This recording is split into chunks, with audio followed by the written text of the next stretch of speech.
بسم اللہ الرحمن الرحیم۔ السلام علیکم کلاس 4۔ آج کا ہمارا سبق ہے ہمارا پیارا دین اسلامیات کا، جو آپ کو نظر آ رہی ہے یہاں پر۔ آج ہم اس میں پڑھیں گے یونٹ نمبر 3 ایمان و عبادات، سبق نمبر 6 حقوق اللہ، یعنی کہ اللہ تعالیٰ کے حقوق کے بارے میں آج ہم اس میں پڑھیں گے۔ صفحہ نمبر ہے آپ کا 25، نیک دل شہزادی۔ پیارے بچوں، ایک تھا بادشاہ، 9 تھی اس کی بیٹیاں۔ ایک بادشاہ کی کتنی بیٹیاں تھیں؟ 9 بیٹیاں تھیں۔ اس بادشاہ کی ایک عجیب عادت تھی کہ وہ ہر صبح اپنی بیٹی کو دربار میں بلاتا اور چند سوالات کرتا۔ بیٹیاں سہمی ہوئی آتی، ہاتھ باندھ کر جواب دیتی اور واپس چلی جاتی۔ بادشاہ سب سے باری باری سوال پوچھتا، تم کس کا دیا ہوا کھاتی ہو؟ شہزادی سر جھکا کر کہتی، بادشاہ سلامت آپ کا۔ وہ پوچھتا، تم عیش و آرام کے زیور کپڑے کس کے مقدر سے ملے؟ شہزادی ادب سے کہتی، بادشاہ سلامت آپ کے مقدر سے۔ وہ پھر پوچھتا، تمہارا آقا و مالک کون ہے؟ شہزادیاں جواب دیتی، بادشاہ سلامت آپ ہی ہمارے آقا و مالک ہیں۔ بادشاہ ان جوابات کو سن کر بیٹی کو انعامات دیتا تھا۔ بادشاہ اپنی بیٹیوں سے کیا سوالات پوچھتا تھا کہ تم لوگ کس کا دیا کھاتی ہو، تمہیں کپڑے زیور کون دیتا ہے، تمہارا مالک کون ہے؟ شہزادیاں سب کہتی کہ بادشاہ سلامت آپ ہیں ہمارے مالک۔ جو بادشاہ کی آخری بیٹی تھی، 9ویں بیٹی، یعنی سب سے چھوٹی شہزادی، پہلے تو نہ سمجھ تھی، مگر جیسے ہی اس نے ہوش سنبھالا، ان باتوں پہ غور و فکر کرنا شروع کر دیا۔ اس نے سوچا، ایسی باتیں کرنا کفر بلکہ شرک ہے۔ ہمیں رزق اللہ تعالیٰ عطا کرتا ہے، ہمارا مالک ہمارا رازق اللہ تعالیٰ ہے۔ یہ اللہ تعالیٰ کا حق ہے کہ ہم اسے دل و جان سے اپنا مالک، اپنا خالق سمجھیں اور اس کی اطاعت کریں جیسا کہ وہ ہم سے چاہتا ہے۔ اس نے جو احکامات دیے ہیں ان پر عمل کریں اور کسی کو بھی اللہ کی ذات و صفات میں شریک نہ کریں، چاہے وہ بادشاہ ہی کیوں نہ ہو، کہ جب ہم کسی انسان کو اللہ تعالیٰ کے برابر یا جیسا رتبہ دیتے ہیں تو ہم اللہ تعالیٰ کی شدید حق تلفی کرتے ہیں اور آخرت میں اس کی بہت بڑی سزا ہے۔ بادشاہ کی چھوٹی بیٹی نے، چھوٹی شہزادی نے کیا سوچا کہ یہ باتیں تو شرک ہے، یعنی کہ اللہ تعالیٰ کے ساتھ کسی کو شریک ٹھہرانا ہوا، کیونکہ رزق کون دیتا ہے؟ اللہ تعالیٰ دیتا ہے، ہمیں ہمارے نصیب کا دیتا ہے۔ ہمارا مالک کون ہے؟ اللہ تعالیٰ ہے، اور ہمارا یہ حق، اللہ تعالیٰ کا یہ حق ہے کہ ہم اسے اپنا مالک سمجھیں، یعنی کہ دل سے اس کی وحدانیت کا اقرار کریں اور اس کی اطاعت کریں، یعنی کہ جو وہ حکم دیتا ہے اس پہ پورے اتریں اور اس کی ذات صفات، یعنی کہ اس کی خوبیوں میں، اس کی ذات میں اس کی کسی کو شریک نہ ٹھہرائیں۔ لو اللہ احد آپ نے پڑھی ہے نا، اس میں اللہ تعالیٰ یہی کہتے ہیں نا کہ نبی کہہ دو کہ اللہ ایک ہے، اللہ بے نیاز ہے، نہ وہ کسی کا بیٹا اور نہ وہ کسی کا باپ ہے۔ یہی کہہ رہے ہیں نا کہ اس کے سوا اللہ بے نیاز ہے، اس کا کوئی مددگار، کوئی ہمسر نہیں ہے۔ اللہ کی ذات و صفات میں شریک نہ کریں، چاہے وہ بادشاہ ہی کیوں نہ ہو۔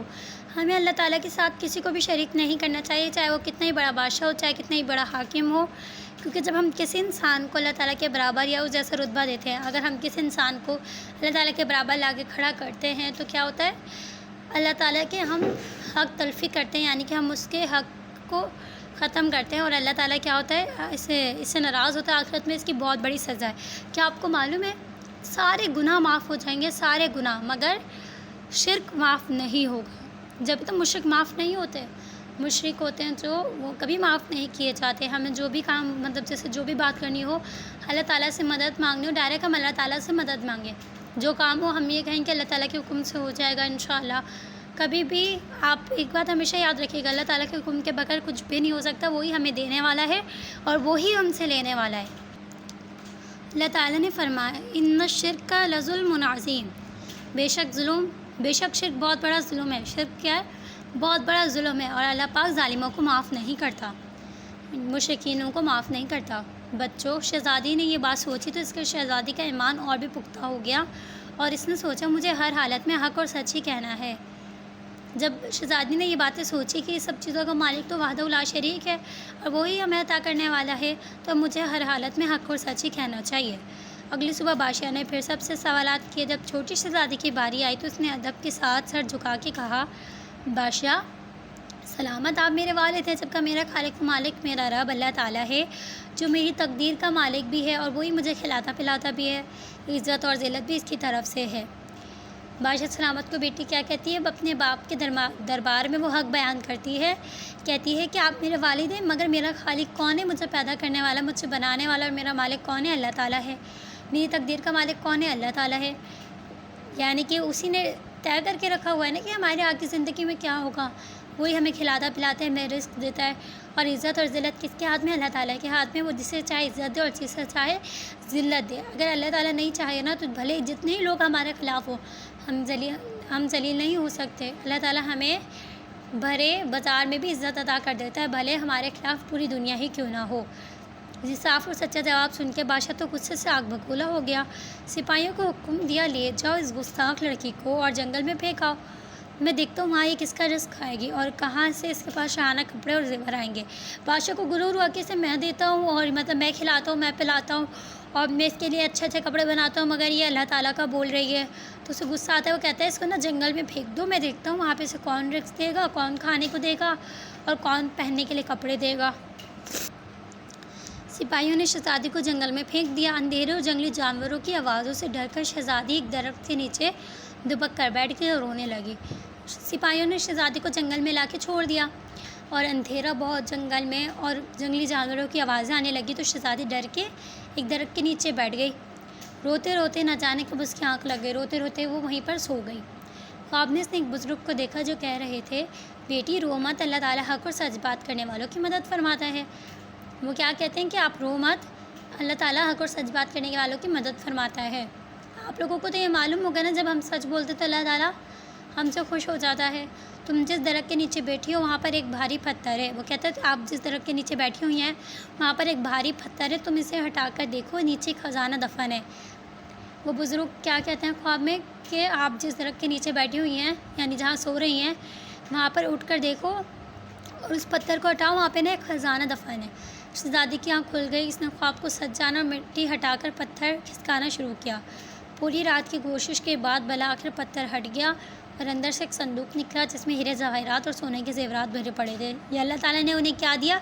حق اور سچ بات کرنے کا انعام دیا کہ اندر سے ایک صندوق، اس پتھر ہٹانے کے بعد صندوق نکلا جس میں ہیرے جواہرات تھے اور سونے کے زیورات بھرے ہوئے تھے۔ یہ کیا تھا؟ اللہ تعالیٰ کی طرف سے شہزادی کا انعام بھی تھا۔ شہزادی نے خدا کا شکر ادا کیا اور ہیرے جواہرات فروخت کر کے ایک عظیم الشان محل بنوایا۔ شہزادی نے کیا کیا؟ وہ ہیرے جواہرات بیچ کر اپنے لیے ایک عظیم شان مطلب بہت اچھا محل بنایا۔ شہزادی نے اپنے لیے قیمتی کپڑے اور زیور بھی خریدے، پھر ایک نوکر کو دعوت نامہ دے کر بادشاہ کے پاس بھیجا۔ اپنے لیے اس نے اچھے کپڑے اور اچھے زیور بھی خریدے اور دعوت نامہ لے کے اپنے بابا کے پاس بھیجا۔ بادشاہ نے سوچا کوئی غیر ملکی شہزادی میرے ملک میں آ کر ٹھہری ہے، اس کی دعوت پہ ضرور جانا چاہیے۔ بادشاہ کیا سمجھ رہا تھا کہ کوئی اور شہزادی آئی ہے جو میرے ملک میں رہ رہی ہے، مجھے اس کی دعوت پہ جانا چاہیے۔